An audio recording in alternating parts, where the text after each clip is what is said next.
Hello everyone, I am Ankit Kumar and I welcome you all to Education Circuit, and today we are going to see very important current affairs for your all competitive examinations, whichever examination you are going to appear for, like FCAT, CDS, NDA and any other competitive examination apart from these all examinations. And we are going to cover only those important points which are very prone to be asked in your competitive examinations. So please listen to every point carefully and attentively. Okay, let's start. Let's see first question. Question number 1 is, who is the winner of International Man Booker Prize 2023? Very important question. Okay, देखो man Booker prize से अक्सर question पूछा जाता है आपके सभी competitive examinations में. ये जो प्राइज़ है ये लिटरेचर के फील्ड में दिया जाता है और ये काफ़ी इंपॉर्टेंट है, राइट. तो पूछ रहा है कि इस बार 2023 में इंटरनेशनल मैन बुकर प्राइज़ किसको दिया गया है. तो देखो इस बार 2023 का मैन बुकर प्राइज़ बुल्गारिया के जॉर्गी गोस्पोदिनोव को दिया गया है. और इनको किस बुक के लिए दिया गया है? तो देखो इनकी नोवेल टाइम शेल्टर के लिए ये अवार्ड इनको दिया गया है. और देखो इसको इंग्लिश में ट्रांसलेट किया है एंजेला रोडेल ने. सो दैट्स वाई इन दोनों को कंबाइंडली ये अवार्ड दिया गया है, राइट. देखो ये काफ़ी इंपॉर्टेंट है, इन दोनों के ही नाम काफ़ी इंपॉर्टेंट हैं और ये फर्स्ट बुल्गारियन राइटर हैं जिनको कि मैन बुकर प्राइज से सम्मानित किया गया है. ओके, देखो क्वेश्चन क्या पूछा जाता है आपसे, ये मेन राइटर का नाम पूछ लेगा. ओके, या इन दोनों का कॉम्बिनेशन बना के भी पूछ लेगा, जैसे कि पूछ लेगा कि किन दो लोगों को ये अवार्ड दिया गया है कंबाइंडली. तो इसके साथ में जॉर्गी गोस्पोदिनोव के साथ में वो 4 ऑप्शंस दे देगा, उनमें से एक होगा एंजेला रोडेल. ओके, तो आपको इसमें से ये चूज़ करना होगा. तो इस तरीके से पूछा जा सकता है. और एक इंपॉर्टेंट क्वेश्चन क्या बनता है कि किस बुक को ये दिया गया था. ओके, इस तरीके से पूछा जा सकता है. और इस तरीके से भी पूछा जा सकता है कि टाइम शेल्टर को किसने राइट किया है, इसके ऑथर कौन है. तो ये क्वेश्चन भी पूछा जा सकता है. तो देखो टॉपिक एक है और क्वेश्चन इसमें कई तरीके से बन रहे हैं, 5-6 तरीके से क्वेश्चन बन रहे हैं. आपको सारे पता होने चाहिए. ये सारे पॉइंट जितने भी हमने कवर करे हैं सारे वेरी वेरी इंपॉर्टेंट है. टॉपिक ही सारा ये बहुत ही ज़्यादा इंपॉर्टेंट है. ओके, आपको देखो इस टॉपिक से क्वेश्चंस किसी ना किसी शिफ्ट में जरूर देखने को मिलेगा. एफकेट का एग्जामिनेशन हो चाहे एसएससी वगैरह का एग्जामिनेशन हो, ऑलमोस्ट सभी एग्जामिनेशंस में ये क्वेश्चन पूछा जाता है. ओके, अब चलिए आगे बढ़ते हैं, अगला क्वेश्चन देखते हैं. और देखो ये जो भी अभी recent important books and authors और जो अवार्ड्स एंड ऑनर है उनको मैं एक सेपरेट वीडियो में कवर करूंगा, तो वो वीडियो आपकी मिस नहीं होनी चाहिए. उसके लिए आप बेल आइकन पर क्लिक करके ऑल नोटिफिकेशंस को एक्टिव कर लेना, जिससे कि आपको उनके सबके नोटिफिकेशंस मिलते रहें. अदरवाइज होता क्या है कि वो वीडियो निकल जाती है और बच्चों को पता नहीं चलता, फिर बोलते हैं कि सर इस टॉपिक पे वीडियो अपलोड कर दीजिए. ओके, तो चलिए आगे बढ़ते हैं, अगला क्वेश्चन देखते हैं. Next question is, at which ground was the world test championship 2023 final played, right. देखो क्रिकेट में जैसे कि वनडे इंटरनेशनल और T20 में वर्ल्ड कप्स होते हैं, चैंपियनशिप्स होती हैं, इसी तरीके से टेस्ट मैचेस में भी 2019 से टेस्ट चैंपियनशिप को इंट्रोड्यूस किया गया है. 2019 से 2021 तक इसका फर्स्ट एडिशन था और 2021 से 2023 तक इसका सेकेंड एडिशन था. ओके, 2 साल तक ये चलती है. 2 साल के बाद में जो 2 टीम टॉप पर रहती हैं उनके बीच में फाइनल खेला जाता है. पहले एडिशन और दूसरे एडिशन दोनों में ही इंडिया ने फाइनल खेला है. इंडिया उन 2 टॉप की टीमों में से एक रही है, बट अनफॉर्चुनेटली दोनों बार इंडिया हारा है. ओके, पहली बार न्यूजीलैंड से हारा था 2021 में और इस बार ऑस्ट्रेलिया से हारा है 2023 में. ओके, क्वेश्चन ये पूछा गया है कि इस बार 2023 का जो फाइनल खेला गया है ये किस मैदान पे खेला गया है. तो देखो ये इंग्लैंड के लंदन के द ओवल ग्राउंड पर खेला गया था. ओके, और पहला वाला जो एडिशन था वो भी साउथहैम्पटन के द रोज बाउल स्टेडियम पर खेला गया था. पहला वाला एडिशन जीता था न्यूजीलैंड ने और दूसरा वाला एडिशन जीता है ऑस्ट्रेलिया ने. एडिशन की बात करें तो ये मैंने अभी आपको बता दिया है, ये इसका दूसरा एडिशन था. पहला एडिशन 2019 से 2021 तक और दूसरा एडिशन 2021 से 2023 तक.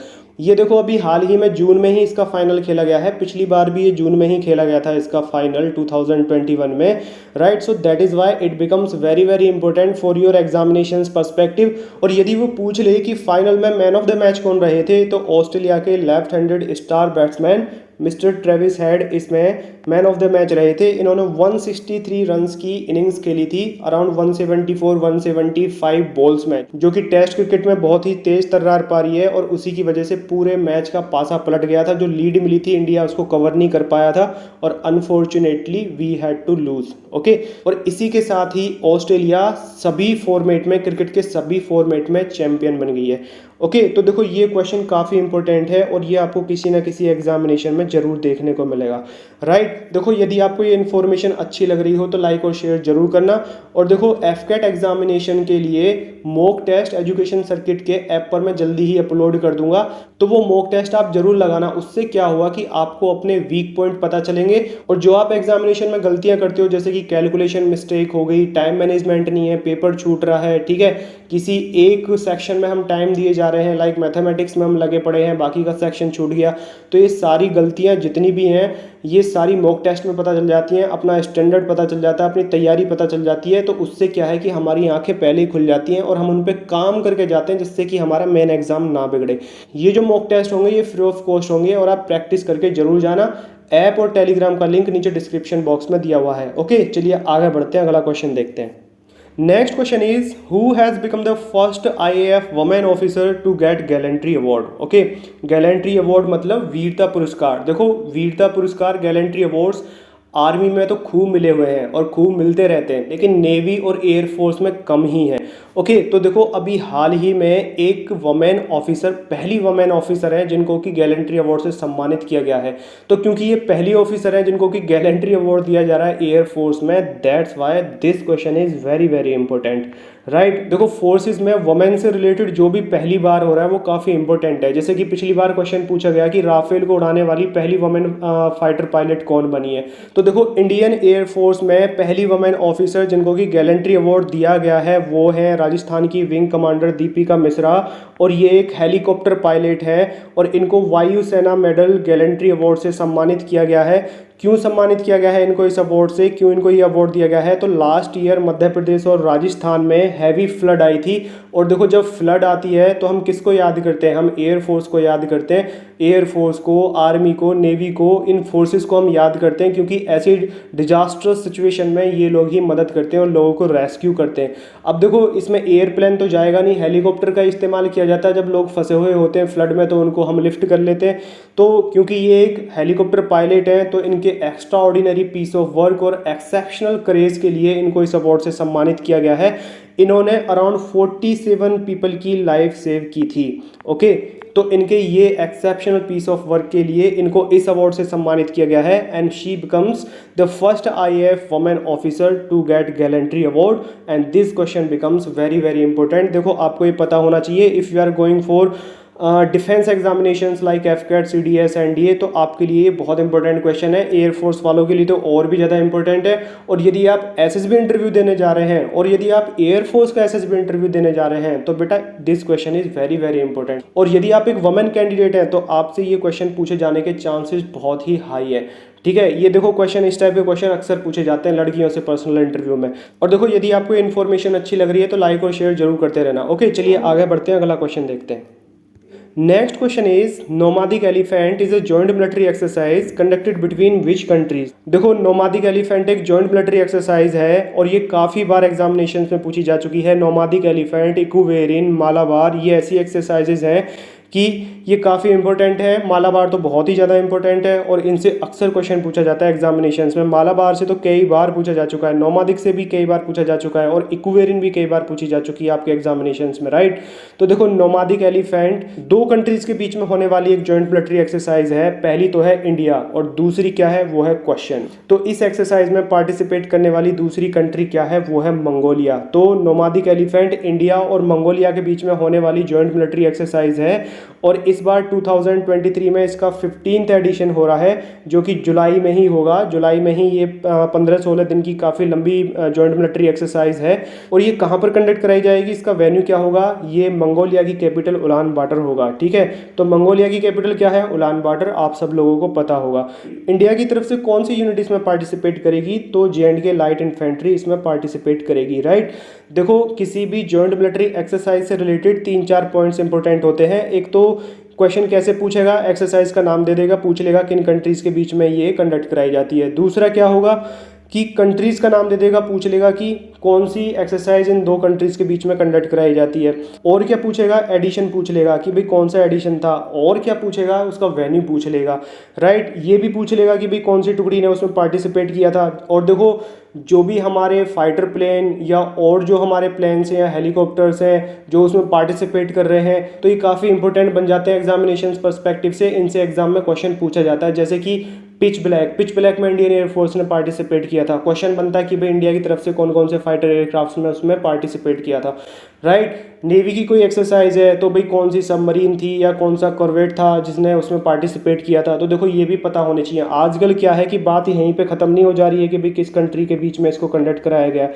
आजकल थोड़ा डीप जा रहे हैं। जो एग्जाम वेरियस शिफ्ट्स में होते हैं वहाँ पे इसी तरीके से क्वेश्चन पूछे जाते हैं। ओके, तो देखो ये आपको पता होनी चाहिए। और जितनी भी इंपॉर्टेंट जॉइंट मिलिट्री एक्सरसाइजेज हैं इनको मैं एक सेपरेट वीडियो में कवर करूंगा, तो उसमें सारी चीज़ें एक वेल ऑर्गेनाइज्ड मैनर में होंगी और क्वेश्चन उसके बाहर नहीं जाएगा। जितनी भी इंपॉर्टेंट होंगी वो मैं उसमें कवर करूंगा, उनसे ही क्वेश्चन बनेगा। ओके, तो वो क्लास आपकी मिस नहीं होनी चाहिए। ये देखो जितने भी टॉपिक्स हैं ये सारे इंपॉर्टेंट टॉपिक्स हैं और इनसे सेट पैटर्न के क्वेश्चंस पूछे जाते हैं, राइट। तो देखो उसके लिए आपको बेल आइकन पर क्लिक करके नोटिफिकेशंस को एक्टिवेट करना पड़ेगा। ओके, चलिए आगे बढ़ते हैं, अगला क्वेश्चन देखते हैं। Next question is what is the rank of India at global peace index. बहुत ही इंपॉर्टेंट क्वेश्चन है और देखो इंडेक्स से रिलेटेड भी क्वेश्चंस आपके एग्जामिनेशंस में अक्सर पूछे जाते हैं, राइट। देखो मैंने आपको बिगिनिंग में बोला था whatever points we are going to cover these all points are very very important और इनके बहुत ही ज़्यादा चांसेस हैं एग्जामिनेशंस में आने के। ओके, तो देखो क्वेश्चन ये है कि ग्लोबल पीस इंडेक्स में भारत की रैंक क्या रही है 2023 में। So out of 163 countries India की रैंक रही है 135। ओके, और क्वेश्चन इसमें क्या बनता है कि इस इंडेक्स को कौन सी ऑर्गेनाइजेशन रिलीज करती है। तो देखो इस इंडेक्स को रिलीज करती है Institute of Economy and Peace. ये भी बहुत इंपॉर्टेंट क्वेश्चन है, देखो ये भी पूछा जाता है एग्जामिनेशन में। और क्या क्वेश्चन बनता है कि इस इंडेक्स में टॉप किसने किया है। तो देखो टॉप किया है आइसलैंड ने और आइसलैंड इस इंडेक्स को कई सालों से टॉप करता हुआ आ रहा है। और क्वेश्चन ये भी बनता है कि बॉटम से टॉप किसने किया है। ओके, तो देखो बॉटम से टॉप तो आप कॉमन सेंस लगा सकते हो। यदि आपको ना भी पता है तो सबसे ज़्यादा अफरा तफरी कहाँ पे मच रही है, अफगानिस्तान में मच रही है और सूडान में मच रही है।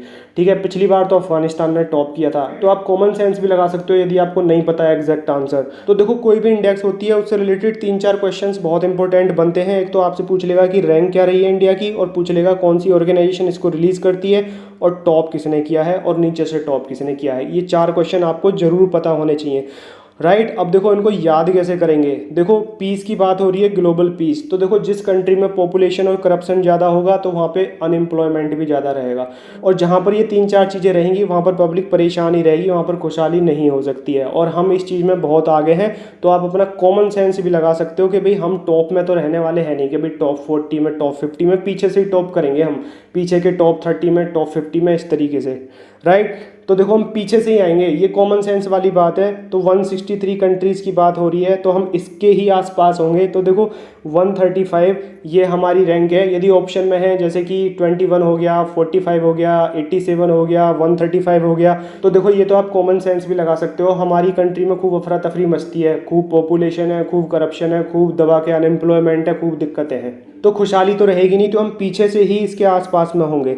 और देखो कौन सी ऑर्गेनाइजेशन इसको रिलीज करती है, इसको हम कैसे याद करेंगे। देखो पीस इंडेक्स की बात हो रही है, इसमें यहाँ पर पीस आ रहा है और देखो ऑर्गेनाइजेशन के नाम में भी यहाँ पर पीस आ रहा है। ओके, तो देखो इससे हम इसको रिलेट कर लेंगे, राइट। ग्लोबल पीस इंडेक्स है, यहाँ से हम पीस पकड़ेंगे तो ऑर्गेनाइजेशन के नाम में, जिस ऑर्गेनाइजेशन के नाम में पीस आ रहा होगा उसको हम पकड़ लेंगे।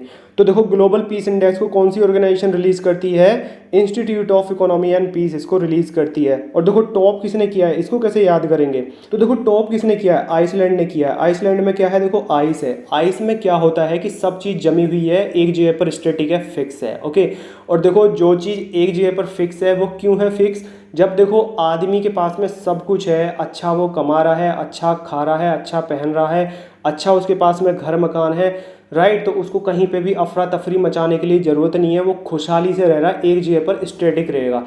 ओके, एक जगह पर अपना आराम से बैठेगा, वो अपनी मस्त ज़िंदगी जिएगा, उसको इधर उधर अफरा तफरी मचाने की ज़रूरत नहीं है। जिन लोगों के पास में ये चीज़ें नहीं है वो भाग दौड़ मचाएंगे, उनकी ज़िंदगी भाग दौड़ भरी रहेगी।